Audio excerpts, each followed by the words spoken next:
받으실 말씀은 출애굽기 30장입니다. 29장입니다. 출애굽기 29장.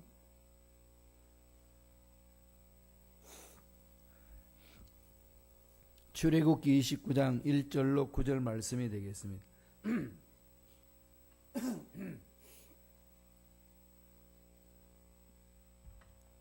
출애굽기 29장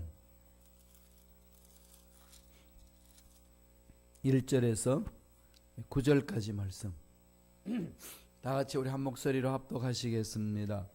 내가 그들에게 나를 섬길 제사장 직분을 위임하여 그들을 거룩하게 할 일은 이러하니 곧 어떤 수소 하나와 흠없는 순양 둘을 택하고 무교병과 기름 섞인 무교 과자와 기름 바른 무교 전병을 모두 고운 밀가루로 만들고 그것들을 한 강주리에 담고 그것들을 광주리에 담은 채 그 송아지와 두 양과 함께 가져오라.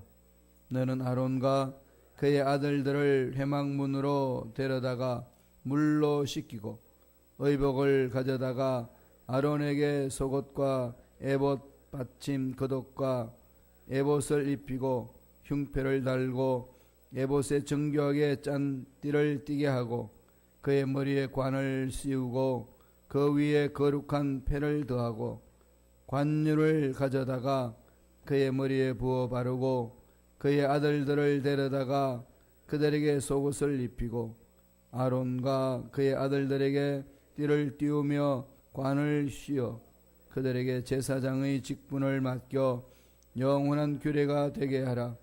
너는 이같이 아론과 그의 아들들에게 위임하여 거룩하게 할지니라. 아멘. 이 말씀으로 너는 왕같은 제사장이라, 왕같은 제사장이라라는 제목으로 은혜 말씀을 나누겠습니다. 왕같은 제사장. 이것은 베드로가 베드로전서 2장 9절에서 한 말씀이죠. 너희는 택하신 족속이요 왕같은 제사장들이라 그렇게 말했습니다. 예수 믿는 우리 모두를 왕같은 제사장이다 그렇게 이야기를 하고 있죠. 왕같은 제사장이라는 이 말은 베드로가 지금 엎조리고 있지만은 출애굽기 19장 5절 6절에서 이미 하나님이 하신 말씀을 다시금 해석해서 신약시대 성도들에게 선포하고 있는 말씀이었습니다. 우리가 이전에 살펴봤듯이 출애굽기 19장 5절 6절에 보면은 세계는 다 내게 속하였나니 너희가 내 말을 잘 듣고 내 언약을 지키면 너희는 모든 민족 중에서 내 소유가 되겠고 너희가 내게 대하여 제사장 나라가 되며 거룩한 백성이 되리라. 이는 너는 이 말을 이스라엘 자손에게 전할지니라. 그러니까 베드로전서 2장 9절의 말씀하고 출애굽기 19장 5절 6절의 말씀은 같은 맥락 속에 있습니다. 내 말을 잘 듣고 내 언약을 지키면 하나님이 책임져 주겠다. 이 약속이죠.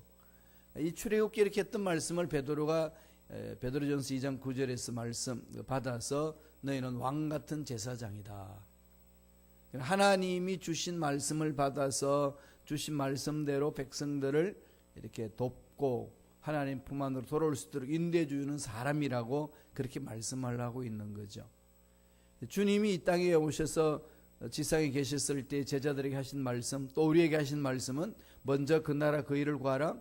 그러면 모든 것을 너에게 더하여 주시리라.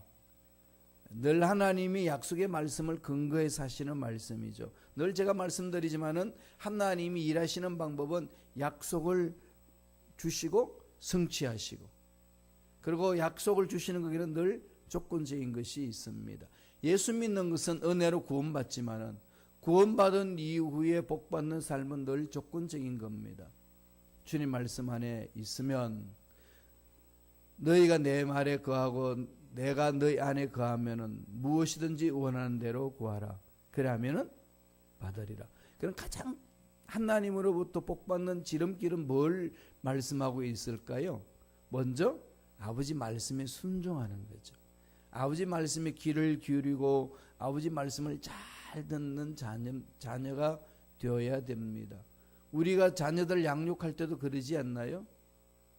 정말로 효도하는 자녀들 어떤 자녀들입니까? 아버지 엄마 말씀을 잘 새겨 듣고 순종하기 위하여 몸부림치는 자. 이보다 더 이쁜 자녀가 어디 있겠습니까? 하나님 보시기에 동일합니다. 우리가 참 하나님을 기쁘시게 하는 삶을 살려면은 제사장의 삶을 살아야 되는데, 제사장은 자기 스스로 생각하고 자기 스스로 방법을 고안하고 길을 가는 사람이 아닙니다. 온전히 하나님께서 보여주신 것을 보고 하나님이 하라고 한 일에 집중하고 그 일에 순종하는 자를 제사장이라고 그럽니다.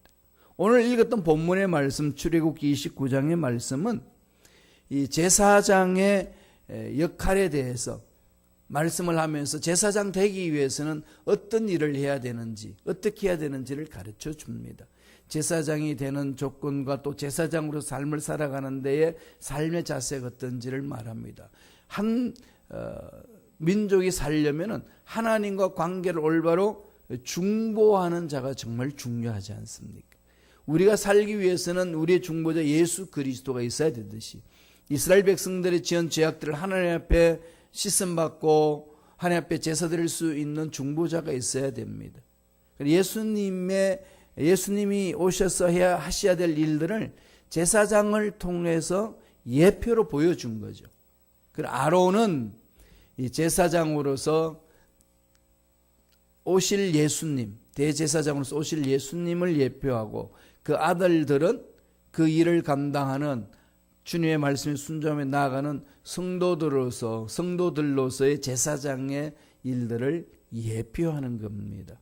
그러나 아론과 그의 아들들이 제사장의 일을 감당해 나간다는 것은 오늘날 예수님 믿는 저와 여러분들이 해야 될 일이 무엇인지를 계시하고 있구나, 우리 가르쳐주고 있구나, 이렇게 성경을 읽어야 된다는 말씀입니다. 이런 부분들이 우리가 성경을 대할 때에 마음 자세를 가다듬어야 됩니다. 이건 구약시대 때 제사장들이 행했던 의식이고, 제사장들이 입었던 옷이고, 제사장들이 제사를 드리기 위하여서 속죄함을 받았던 사건들이고, 이렇게만 생각하게 되면은 그냥 구약의 역사에만 머물고 맙니다. 그런 말씀을 받아들일 때는 예수님이 오셔서 예수 믿는 자들은 구원받고 하나님 앞에 쓰임받기 위해서는 어떻게 살아야 되는지를 보여준다는 거죠. 그 구약을 보면은 예수님이 보여야 되는 거죠. 그래서 신구약은 오실 예수님을 이야기하는 것이 구약이고, 신약은 오신 예수님을 이야기하는 것이 신약이고, 오늘날에는 그 예수님을 믿는 우리 모두가 성령 충만하여서 성령의 인도함을 받고 사는 삶이 신앙생활이다라고 성경 우리 가르쳐 줍니다. 그래서 갈라디아서 5장 16절에 뭐라고 강조합니까? 성령을 따라 행하라. 그래야면 어떻게 하죠? 육체의 소욕을 이루지 못하리라. 답답해하고 힘들어하시고 어떻게 해야 될지를 몰라 막 방황되는 그 일에 우리가 집중해야 될 것은 성령을 따라 행하는 것. 그럼 성령이 이렇게 이기게 하시는 거죠. 우리 스스로 이기는 것은 힘듭니다. 어려워요. 우리 스스로 율법을 지키지 못하지 않습니까? 그러니까 성령께서 해주시는 것을 따라가는 거죠. 성령 충만 날마다 사모하면서 가는 겁니다. 그러한 일들을 오늘 출애굽기 29장에서 표현해 주고 있습니다. 제사장 위임식이에요. 제사장을 세우는 일을 해주고 있습니다. 먼저 29장, 출애굽기 29장 1절 한번 읽고 넘어갈까요? 다 같이 출애굽기 29장 1절의 말씀을 한 목소리 읽겠습니다. 내가 그들에게 나를 섬길 제사장 직분을 위임하여 그들을 거룩하게 할 일은 이러하니 곧 어린 수소 하나와 흠없는 순양 둘을 택하고, 제사장 위임식에 대한 것들을 말해주고 있습니다. 위임식이라는 것은 어떤 권한을 누구한테 맡긴다 이런 개념이 아니고 하나님이 택하시고 구별하셔서 헌신하도록 세운다 이겁니다. 헌신할 수 있도록, 하나님의 일에 헌신할 수 있도록 세우는 의례, 그 취임식, 이 말이라는 거죠. 그러니까 제사장으로서 일을 하기 위해서는 이렇게 해라. 그렇게 주님 하나님이 모세에게 명령을 하고 그 일을 하게 합니다. 그러면은 제사장으로서 위임식할 때 그 강조하는 게 뭘까요? 제사장으로서 일을 하라는 거 아니겠어요? 그럼 저와 여러분들은 예수 믿고 난 이후에 우리의 삶은 어떤 삶이죠? 왕 같은 제사장입니다. 왕 같은 제사장으로 살아내야 되는 거죠. 그리고 왕 같은 제사장으로 삶을 살려면 제사장들이 어떻게 세움을 입었고 일을 했는지 볼까요? 첫째로 죄 씻음을 받으라는 겁니다. 죄 씻음을 받으라. 오늘 말씀 29장 4절에 있습니다. 다 같이 한번 읽어보실래요? 너는 아론과 그의 아들들을 회막문으로 데려다가 물로 씻기고, 제사장은 성막 들어가기 전에 물두멍이 있잖아요. 번제단이 있고 그 다음에 물두멍이 있고 성막이 들어가는 거죠. 성수가 있고 쥐성수가 있는데, 그러나 성막이 떨으라고 하는 이 번제단, 고기를 잡아서 하나님 앞에 태우는데, 그리고 손에 모든 것이 묻었으니까 뭐 해야 되죠? 찌꺼기가 씻어야 되는 거죠. 목욕하는 큰 세수대야 같은 것이 이제 물두멍이에요. 거기에서 이제 손을 씻는 거지요. 제사장들은요, 제사를 드릴 때에 신발을 신지 않고 드립니다. 그러니까 늘 발을 씻어야 돼요. 발을 씻고 들어가는 거죠. 이 말은 무슨 의미일까요? 하나님 앞에 제사 드리는 자의 자세는 죄 씻음이 있어야 된다. 씻음이 있어야 됩니다. 하나님 나라는 어디서부터 출발하죠? 회개에서부터 출발하잖아요. 회개가 뭡니까? 자기에게 지은 죄를 돌아보고 하나님께 토해내고 용서를 구하는 거지요. 회개할 수 있는 자들은 기준이 어디에 있을 때 회개가 될까요? 하나님 말씀이 기준이 될 때 회개할 수 있습니다. 내가 내 자신이 기준이 되면은 난 회개를 못해요. 남은 회개시킬 수 있고 남에 대해서 정죄할 수는 있는데 나는 회개하지 않습니다. 왜? 기준이 나니까. 내가 기준이기 때문에 주위 사람들의 잘못된 걸 다 지적하는데 정말로 필요한 자기 자신은 회개하지 못하는 거죠. 내가 예수 이름으로 하나님 일을 했습니다. 능력도 행했습니다. 그런데 주님 모른다고 그러잖아요. 나 도대체 늘 모르겠다. 예수 이름의 권세가 있기 때문에, 예수 이름의 권세가 선포되어지는 것은 그리스도 이름의 권세 자체로 나타나는 거지 우리의 경건의 능력이 아닙니다. 근데 그 속에 들어가서 그렇게 할 수 있을 때에 내가 스스로 죄를 회개하지 아니하고 시선받지 아니하고 그런 권세와 능력을 처음 했다고 구원받나요? 아니에요. 뭐 해야 되죠? 회개해요. 제사장은 그냥 제사 직분을 감당하기 위해서는 자기가 회개해야 됩니다. 회개의 기준은 내가 세우는 것이 아니고 하나님이 세우시는 것. 하나님이 세우는데 하나님의 기준은 어디에 있나요? 오늘날 객관적으로 보편적으로 우리에게 지적해 주는 말씀이 있습니다. 그래서 이 말씀이 늘 기준이 되어야 돼요. 그래서 내 생각을 뜯어고치고 잘못된 것을 돌아보고 쓸 수 있는 거지요. 그러면은 너희들이 내 말씀을 만판에 새기고 내 언약을 지키면은 모든 민족 위에 뛰어나게 해주겠다. 세워주겠다. 그것을 약속하지 않습니까?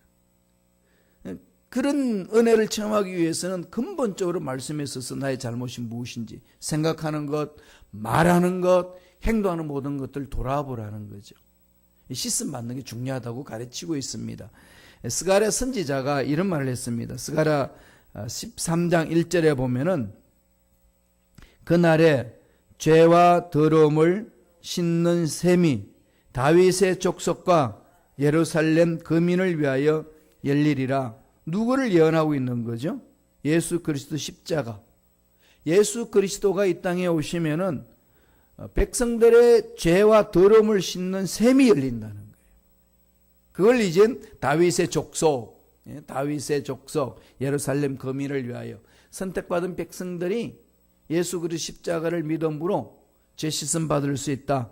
완전히 중생한다는 거죠. 하나님의 나라에 들어올 수 있다는 겁니다. 그 길을 열어주셨어요. 사도 바울이 이것을 에베소서 5장 26절에서도 해석을 해줍니다. 한번 읽어보실까요? 에베소서 5장 26절입니다. 다 같이 읽습니다.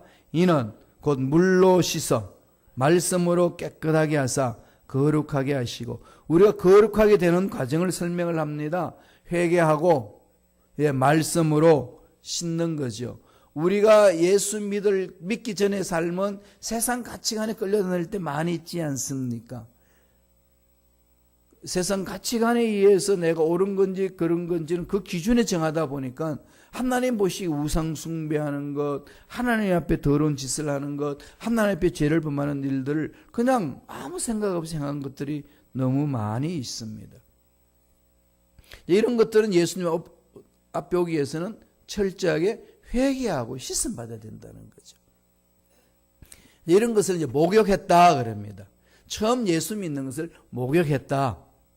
그리고 나서 목욕한 사람들은 뭘 해야 되죠? 아까 말씀드린 것처럼 제사장들이 일을 할 때에 신발을 안 신고 함으로 발을 씻는 거죠. 발을 씻는 겁니다. 그래서 예수님이 십자가에 못 박혀 돌아가시기 전에 만찬을 갖고 제자들 발을 씻겨주잖아요. 발을 씻겨주면서 섬겨주죠. 그때 베드로가 또 뭐라고 그럽니까?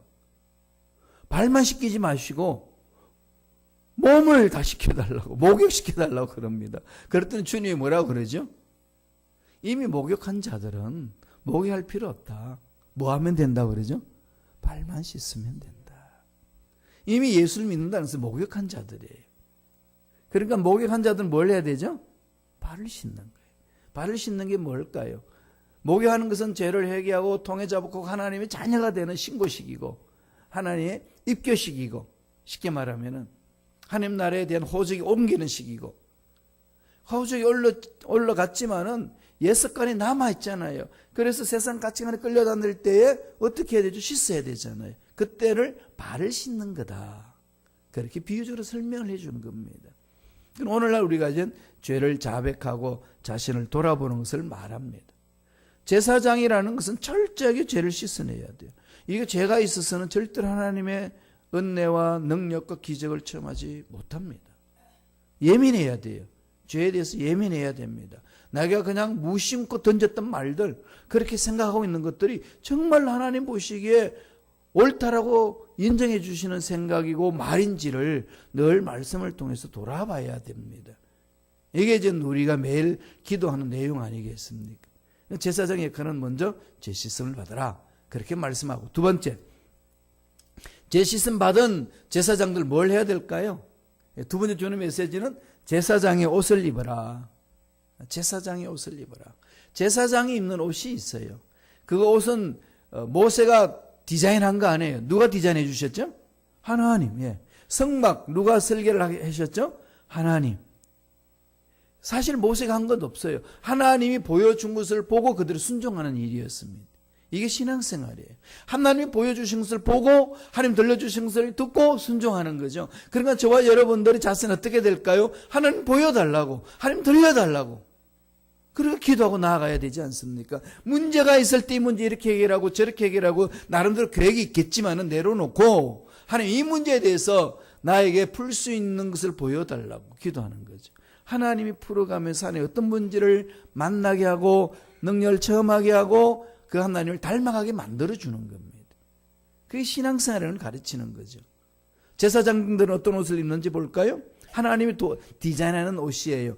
5절 6절입니다. 출애굽기 29장 5절 6절 말씀 다 같이 읽습니다. 의복을 가져다가 아론에게 속옷과 에봇 받침 겉옷과 에봇을 입히고 흉패를 달고 에봇의 정교한 짠띠를 띠게 하고 그의 머리에 관을 씌우고 그 위에 거룩한 패를 더하고, 합당한 하나님이 명령한 도안한 디자인한 옷만 입는 것이 제사장이라는 거죠. 제사장의 복장 위에 대제사장은요 청색 겉옷을 입히고 에봇과 다음에 판결 흉배를 답니다. 그렇게 해가지고 하나님 일을 하게 하고 머리는 터번과 같은 관을 쓰고 그 관에다가 뭐라고 쓰나요? 야훼께 성결, holy to the Lord, 하나님께 거룩함. 그러니까 언제나 하나님 만나는 자는 거룩한 자는 거죠. 거룩은 뭐라고 그랬죠? 죄가 없는 자. 우리가 죄가 없으려면 어떻게 되죠? 회개하는 거죠. 구약에는 짐승을 잡아서 피의 제사로 발라서 순종함으로 죄 씻음 받고, 오늘날에는 예수 그리스도를 구세주로 믿고 회개함으로 거룩한 자의 반열에 들어가는 겁니다. 우리 힘 안에요. 하나님이 해주신 겁니다. 그걸 믿고 따라가기만 하면 되는 거지요. 그렇게 해서 우리는 거룩한 옷을 입습니다. 예수 믿는 사람들은 어떤 옷을 입을까요? 거룩한 옷. 어떤 옷이죠? 예수 그리스도의 옷을 입습니다. 갈라디아서 3장 27절 보실래요? 갈라디아서 3장 27절에 예수 믿는 사람들이 무슨 옷을 입어야 될 것인지를 말씀합니다. 다 같이 읽습니다. 누구든지 그리스도와 합하여 침례를 받는 자는 그리스도로 옷 입었느니라. 누구 옷을 입었지요? 그리스도. 예수 그리스도 십자가의 옷을 입은 거예요. 그러니까 이런 예복을 입어야만이 천국에 갈 수 있어요. 파티에 가면 파티복을 입지 않습니까? 수영장에 가면 뭘 입지요? 양복을 입고 수영하나요? 수영복을 입고 수영을 하지 않아요. 스케이트를 타는데 여러분 비키니복을 입고 스케이트 타나요? 물론 그 무용수들을 할 때 있어요. 그건 보여주기 위함이고 그게 아니지 않습니까? 그죠? 그 추운 겨울에 스키를 타려면은 어떤 게 해야 되나요? 예, 아주 그냥 추위를 막는 두꺼운 옷을 입고 갑니다. 각 그 모임에 맞는 옷이 있는 거죠. 신분에 걸맞는 옷이 있습니다. 법관이 거지 옷을 입고 이렇게 판결을 안 내리잖아요. 예. 대통령이 군복 입고 이렇게 대통령 역할을 하지 않지 않습니까? 그럼 군부시대에 임하기 때문에 이 민간들 제대로 다스리지를 못합니다. 대화가 안 되는 거죠. 각자가 입어야 될 옷이 있습니다. 예수 믿는 저와 여러분, 죄를 씻음 받은 저와 여러분들은 무슨 옷이죠? 그리스도의 옷. 제사장은 제사장의 옷을 입듯이 왕 같은 제사장인 저와 여러분들이 입어야 될 옷은 그리스도예요. 그리스도를 무장하는 거예요. 그리스도를 무장하는 겁니다. 이 그리스도를 무장하라고 그러면은 참 막연할 때가 있지요. 그게 어떤 걸까요? 사도 바울이 우리에게 준 전신 갑주 있잖아요. 구원의 투구를 쓰고 의의 흉배를 붙이고 진리의 허리띠를 띠고 신발이 있으니까 신발은 무슨 신발이죠? 복음의 신발을 신고 왼손에는 방패. 뭐가 방패죠? 믿음. 믿음의 방패를 들고 오른손에는 공격을 해야 되잖아요. 뭐가 공격이죠? 예, 성령의 그 말씀이 공격. 이렇게 무장해서 나아가는 겁니다. 그러면서 궁극적인 것은 어디에 있죠? 예수를 닮아가는 것. 전신갑주를 입어서 우리가 신앙생활 하는 건 뭘 하라고 그럽니까? 옆에 있는 성도를 공격하라고 입혔나요? 악한 마귀들 공격하라고 입힌 거죠. 그래서 예수를 닮아가는 겁니다. 그래서 예수 믿는 사람과 예수 안에서 더불어 하나가 되어서 함께 연합하여 하나님의 일을 감당하는 거죠. 궁극적인 것은 천국을 이루는 것 아니겠습니까? 예, 제사장의 옷을 입어야 됩니다. 저와 여러분들 오늘날 그리스도의 옷으로 무장해야 됩니다. 마지막 세 번째로 제사장은 어떻게 하라고 합니까? 기름 부음을 받으라는 거죠. 기름 부음을 받으라. 구약시대에 기름 부음 받으면요, 왕들에게 기름을 부었어요. 하나님 일을 하는 제사장들에게 기름을 발랐습니다. 저와 여러분들 왕같은 제사장과 기름이 발라져야 돼요. 이렇게 머리에도 기름 바르듯이, 그죠? 기름 발라서 저희 머리도 이 기름을 바를 머리카락이 있어서 발라 있으면 딱 이렇게 붙어 있습니다. 바람이 아무리 불어도 날리지 않게끔 딱 견고하게 되어 있어요. 그런 건 단정해지는 거죠.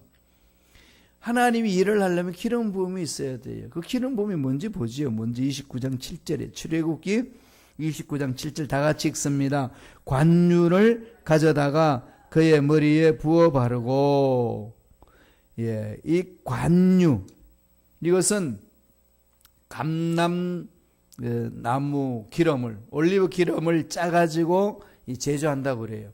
모략과 육창포와 계피 이런 것들을 다 넣어가지고 그 기름을 만들어서 제사장에 기름을 붓습니다. 그렇게 해서 제 씻음 받고 하나님의 능력을 체험하고 하나님이 일을 감당하는 일꾼으로 세운다는 거예요. 예수 믿는 저와 여러분들 예수를 믿어서 구원받았지 않습니까? 지언죄를 회개함으로 거룩한 자가 되었죠. 그럼 그 이후에 뭐가 있어야 될까요? 기름인 성령의 기름 부으심이 있어야 돼요. 성령의 기름 부음이 있어야 죄와 싸울 수가 있습니다. 피 흘리기까지 하며 싸울 수 있는 것은 우리 힘으로는 안 되는 거예요. 성령의 기름 부으심이 있어야 됩니다. 이스라엘 백성들이 올바로 신앙생활을 하기 위해서는 그 제사장의 머리에 발랐던 기름이 흘러 넘쳐서 백성들이 흘러가게끔 해야 된다는 거예요. 성령의 기름 부으심이 주의 종을 통해서 또 여러분들과 함께 기름 부음이 넘쳐나서 교회에 충만히 임하고 세상에 넘쳐나야 된다는 거죠. 그래서 하나님의 말씀이 세상으로 흘러가고 하나님의 은혜가 세상 사람들에게 전해지는 겁니다. 야, 교회가 저런 곳이라면 난 저 교회 가고 싶어. 교회가 저런 곳이라면 나도 예수 믿고 저렇게 살고 싶어. 이런 어떤 이 마음이 일어나도록 우리가 삶을 멋지게 살아내야 되는 거 아니겠어요? 멋지게 살려니까 혼자서는 안 되잖아요. 다 멋지게 아름답게 행복하게 살고 싶지만은 우리 힘으로 감당되나요? 안 되잖아요. 할 수 있도록 하나님 어떻게 해주셨나요? 기름 부으심이. 그래서 사도 바울은 날마다 성령 충만함을 거죠. 예수님이 오실 때는 불로 침례를 주고 성령으로 충만하게 체험을 할 수 있도록 주신다고 그랬지 않습니까? 그걸 받아야 돼요. 시편 기자는 이렇게 고백합니다. 시편 133편 2절에요. 다 같이 한 목소리 천천히 읽겠습니다. 머리에 있는 보배로운 기름이 수염 곧 아론의 수염에 흘러서 그 옷깃까지 내림 같고 흘러 내려가는 거지요. 그럼 하나님의 거룩함이 드러나는 겁니다. 그래서 신약시대 때에 제자들이 예루살렘 떠나기 전에 부탁한 게 있지 않습니까? 주님이 뭐를 부탁하셨죠? 아버지의 약속하신 것, 그걸 받기 전에는 한 발짝도 움직이지 마라. 제사장이 일을 감당하기 위해서는 기름 부으심을 받고 가야 된다는 거예요. 저와 여러분들이 이 험악한 세상에서 정말로 절망할 수밖에 없고 낙심할 수밖에 없는 상황 속에서 다시금 자기 마음을 추스리고 일어설 수 있는 힘은 성령의 기름 부으심이에요. 이 기름 부으심이 있어야 됩니다. 이건 이미 이사야가 예언해 놓은 말씀이에요. 이사야 61장 1절 한번 읽어보실래요? 다 같이 한 목소리 천천히 읽겠습니다. 주 야훼의 영이 내게 내리셨으니 이는 야훼께서 내게 기름을 부어사 가난한 자에게 아름다운 소식을 전하게 하려 하심이라. 나를 보내서 마음이 상한 자를 고치며 포로된 자에게 자유를, 갇힌 자에게 노임을 선포하며. 성령의 기름 부으시면 어떻게 되죠? 아름다운 소식을 전할 수 있는 담대함이 생기고 마음이 상한 자들이 치유받고 포로된 자들이 자유를 얻고 갇힌 자들이 노임을 얻는 거죠. 병에 포로된 자들이 치유함을 받고 흑암의 세력에 갇힌 자들이 자유함을 얻고 마음에 우울한 자들이 마음에 자유와 기쁨과 행복이 있다는 얘기예요. 뭐가 임할 때요? 하나님의 영, 성령이 임할 때에, 성령의 기름 부으심이 넘쳐날 때에 이러한 일들을 체험한다는 겁니다. 이게 제사장들이 일이고 베드로가 오늘 말했던 것처럼 왕같은 제사장인 저와 여러분들이 이런 능력 안에 살도록 하나님이 예배해 주셨다는 겁니다. 이 은혜가 저와 여러분 삶 속에 넘쳐나길 간절히 축원합니다. 기도하겠습니다. 하나님 아버지, 오늘도 우리에게 귀한 생명을 허락하여 주시고 하나님 주신 생명 가지고 말씀을 받게 하시고 주신 말씀 마음판에 새기고 하나님이 예배하신 것들을 다 받아 누릴 수 있는 특권을 주셨음에 주여 그 특권을 받아 누릴 수 있는 믿음을 주시고 특권만을 행하는 것이 아니라 의무도 행할 줄 아는 제사장이 의무했듯이 왕같은 제사장들이 해야 될 의무를 행하는 믿음의 일꾼들이 되게 역사하여 주옵소서.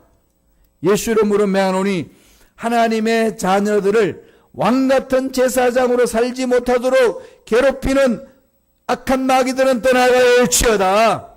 생각이 새로워지고 말이 새로워지고 삶이 새로워지며 늘 말씀에 있어서 승리를 체험하고 누리는 멋진 주님의 백성들에게 축복하여 주옵소서. 은혜 감사 예물 드립니다. 예물 드린 손길들마다 축복해 주시고 왕같은 제사장으로 멋지게 살아내게 도와주시고 부활의 소망, 부활의 능력을 드러내는 삶이 되게 역사하여 주옵소서. 감사하고 예수님 이름으로 축복하며 기도드리옵나이다. 아멘.